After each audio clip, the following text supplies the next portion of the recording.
Gorgeous souls, welcome to another episode of Heart and Soul. And today's topic is avoidance.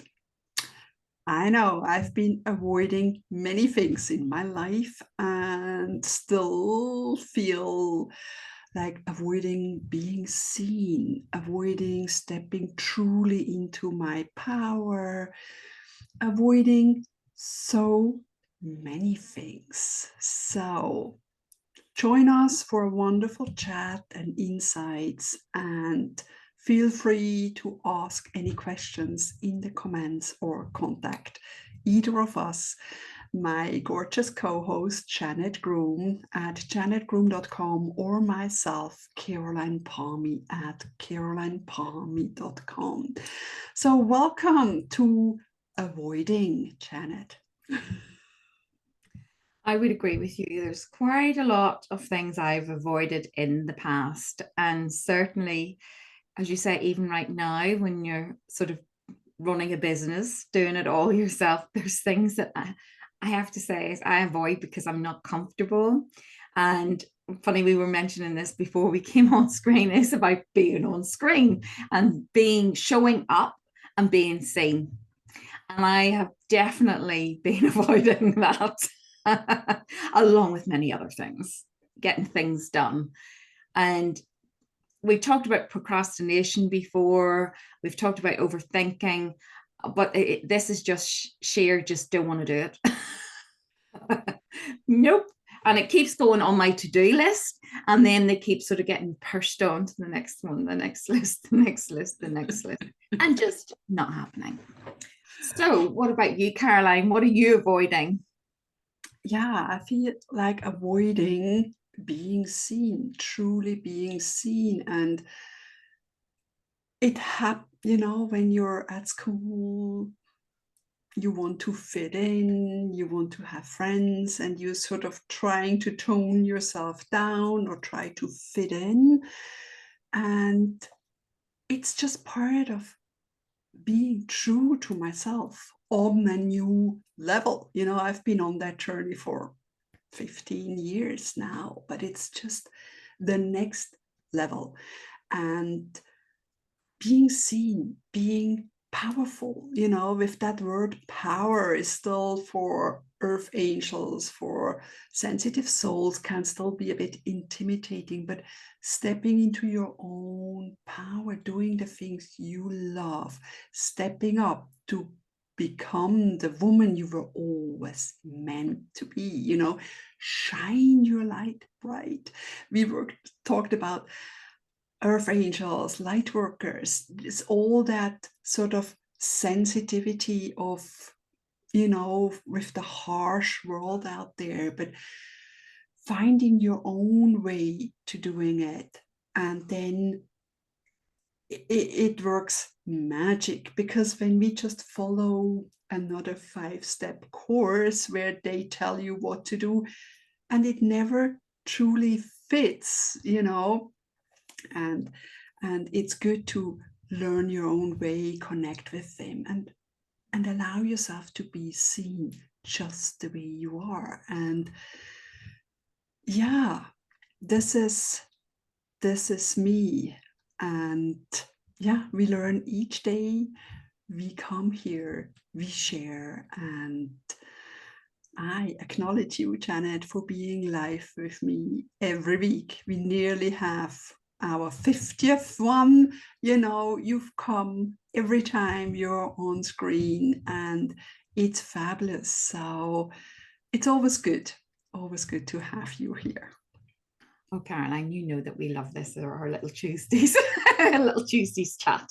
I mean, definitely, I know from my perspective, when you mentioned about that, it just actually hit home, is that I used to, as a child, I remember being told, not saying, like, to be almost invisible. And when I think back of certain things in my life, I very much do that. I try and hide. And it's interesting that when you said that, I went, oh yeah, I really do that. In a room, I will kind of like stand back and almost want to fit in with whatever's behind me, that people don't see me. And I have to say, I was telling you that I was at a school reunion last weekend for my grammar school, and it was their 100th anniversary. And no, I didn't go 100 years ago. That somebody asked me that, and I go, I didn't go 100 years ago. But anyway, and it was really interesting to go. And I talked with some amazing people.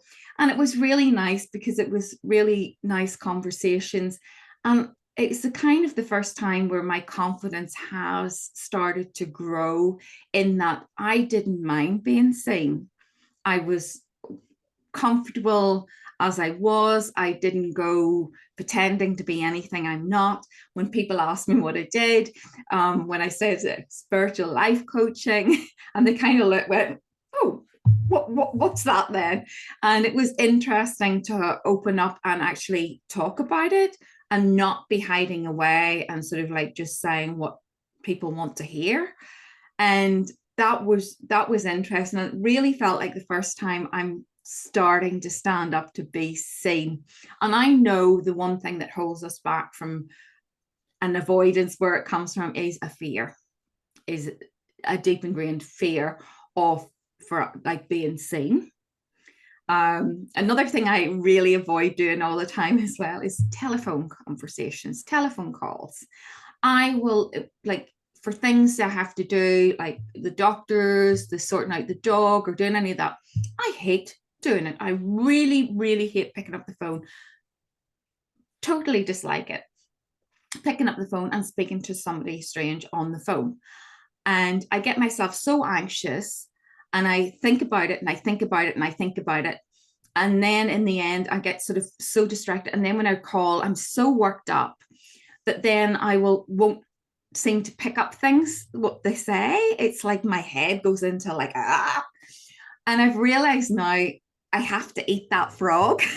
There is a book, by the way, Eat That Frog, about getting things done. And now I try not to dwell and overthink it. I just go, right, I need to make that phone call, get it done. And it really is, it's works so much better for me, because my head doesn't get into that fizz zone. And you get the conversation done, that's off the list, and you don't have to be panicking about it. And but do I like doing it? No, I do not like doing it. But I've learned now, practiced, to do it, get it done, and then I don't have to worry about it. What about you, Caroline? Is there anything definitely introverts? We had an other episode of introverts. No phone, texting, emailing, all perfectly fine. And sometimes I even let the phone call go to my answering machine so I can listen to it, and and then reply, maybe in an email or a text or something. But it's yeah, definitely, we don't feel comfortable with that. I think as empaths and introverts, we want to feel inwards, and we need that time. And on the phone, it's like, and we have to make instant decisions and everything. And it just doesn't feel comfortable. Still, I'm picking up the phone, calling people. And yeah, and that good thing is what I learned, if, because I had things that, whatever, like phone calls or appointments or anything. And then I just pushed it forward, pushed it forward, pushed it forward. And it feels so heavy, because you fill your bag of things to do. And then I still have to do this. I have to do this, this, this, and this. And it just ruins your day, your energy, and you're always in your head. And then I learned, if it takes 5 minutes or less, do it right away. And then it's done. Because of course, if it's something more like a half an hour and you only have 5 minutes, but most things can be done with 5 minutes or less. So just do them. Go ahead and do them, and then it's done, and then it's like cleared out of your sphere, and you can more connect to your heart and soul and stay in that energy. And yeah, avoidance comes from fear and listening to it, embracing your own inner child, that child that hid away in the corner or wasn't allowed to be heard, and always had the nice smile or whatever. Hug her, have compassion for that version, and grow with her. Show her how far you've come and what you managed already, and that's the way to go with your heart. Compassion, and together you can do that. What helps you, Janet? I have to say, yes, I'm a list person. So yes, moving those things that would normally get pushed off, as you say, but make that the top of the list and get it done. So I free up, and it is actually freeing up your headspace and your energy, because then I'm not procrastinating and overthinking about all the possibilities of how that conversation is going to go. I mean, I don't know if other people have that as well, but like I've gone through that conversation million times before I pick up the phone and actually have the conversation. And then it doesn't go anything like how you imagine it's going to go anyway. And you've wasted so much time and energy on it. And it's realizing that, making that effort to do it, I have my list here. Like I have my list of things. And I love when it's done, there is a big satisfaction thing about crossing it out. And I know people do things online, but there is something about doing it physically. It's about off, it's done. And it's almost like you have a little celebration going on and you go, I've done it. Yeah. Some people kind of listening to this will not understand.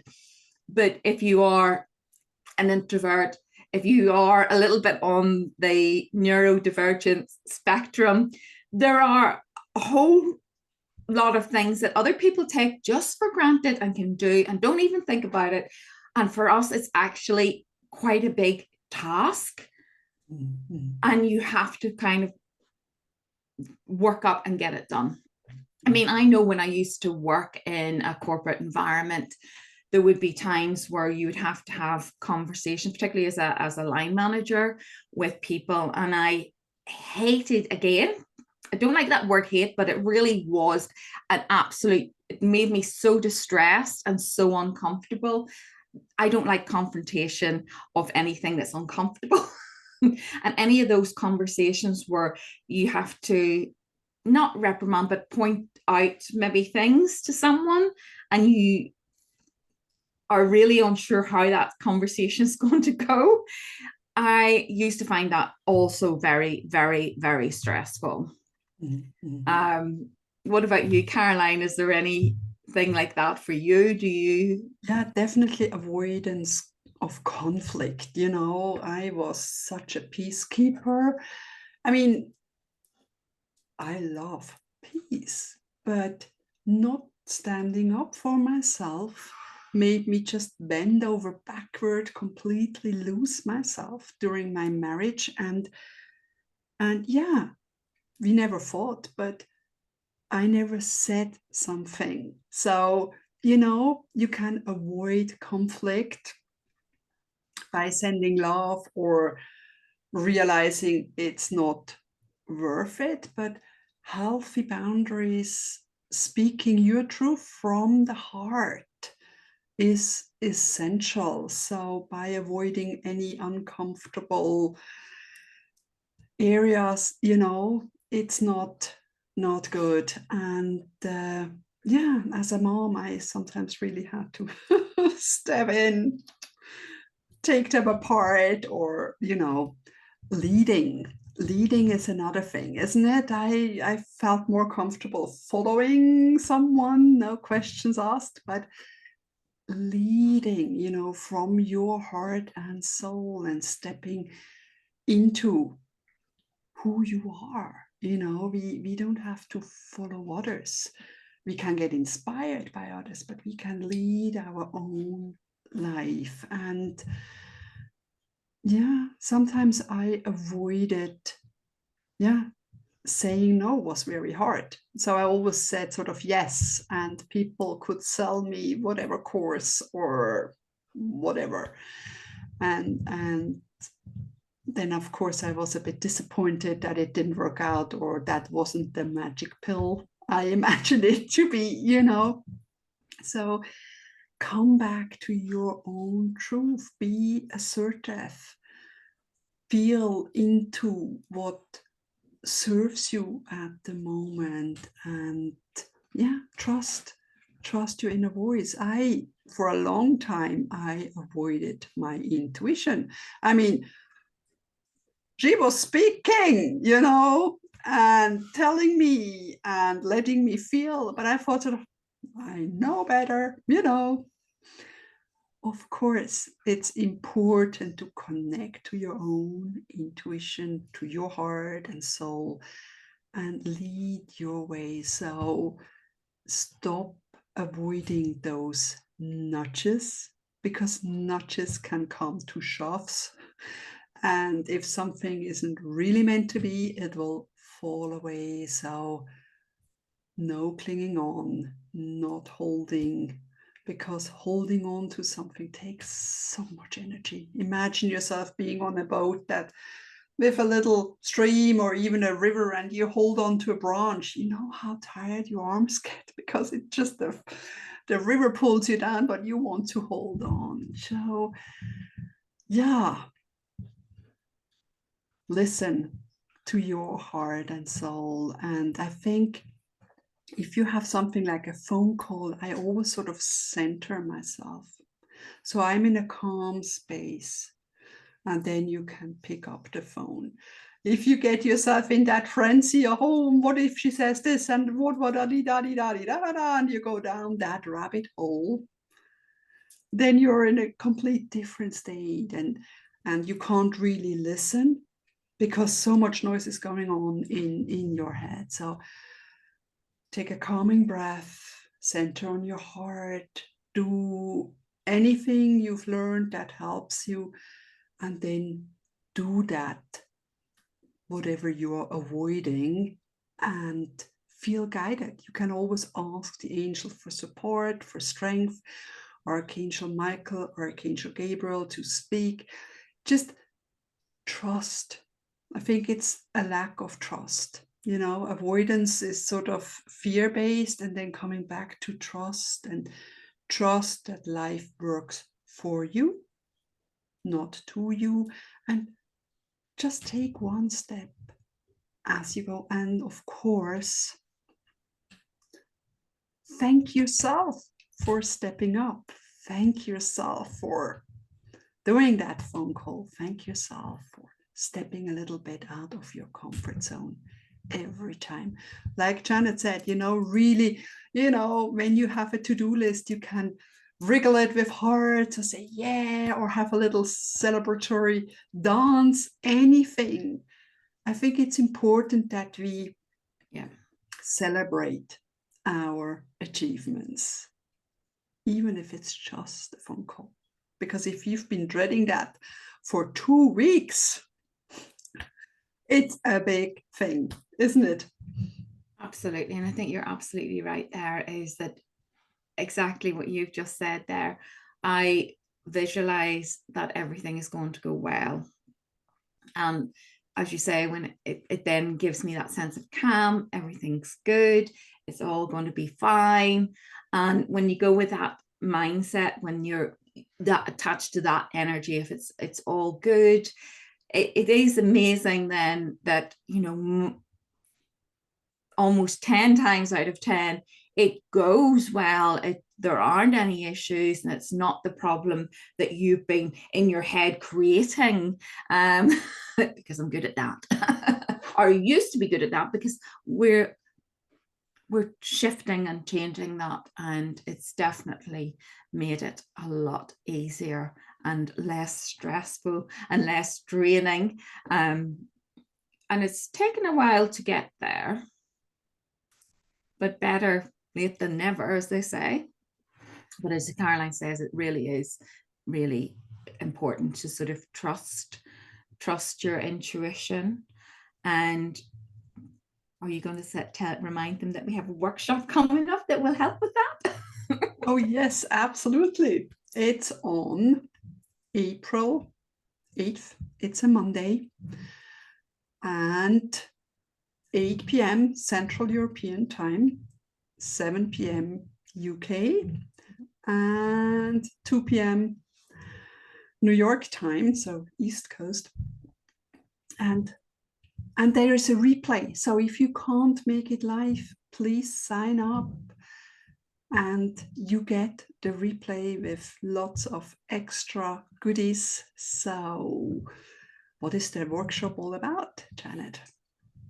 The workshop is entitled Reignite Your Spark, because in this day and age, I think with just so much going on in our world, people are losing their little sparkle, their little shine. So it's helping you to reignite and reconnect with your passion, with your guidance, with yourself. And we have sort of 3 topics that we're going to touch on, and Caroline and I will be leading you through the first one together, and then Caroline's going to do hers on lovely self-love, and I'm going to do one on soul purpose. So yeah, please join us, because even if you're starting your spiritual journey or you're interested, join us, because help to get things going and moving for you and going in the right direction. And if you're already on your journey, come and join us anyway, because it's good reminders, or there might be little nuggets in there that you haven't heard before. So please come and join us. Definitely, because we can all do with more spark, with rekindling that inner spark, connect to our own light. I mean, I've been on my spiritual journey for 15, lifelong. Yeah, we've been here for, but truly opening up to it in this lifetime about 15 years ago. And I still need to rekindle with that inner spark every now and then, because we have rainy days, we don't always see the sun, and it's important to just rekindle that, reignite that inner spark, and get gorgeous tips, insights, and workbooks to remind you, and what you can do if you feel a bit low, so you can easier get up more back into the flow of your heart and soul. Don't miss out. It's an amazing, wonderful workshop, and I'm so excited to share that with you all. And next week's topic will be balance, as we are entering here in the Northern Hemisphere the spring equinox. Of course, if you're living in the Southern Hemisphere, you're entering autumn equinox, and it's always a time to bring life back into balance and what it means. So please stay tuned, share with friends, and see you soon again. Thank you so much for being here. And stop avoiding one step at a time. You can do this. You are amazing, and you got this. Love and light blessings, everyone.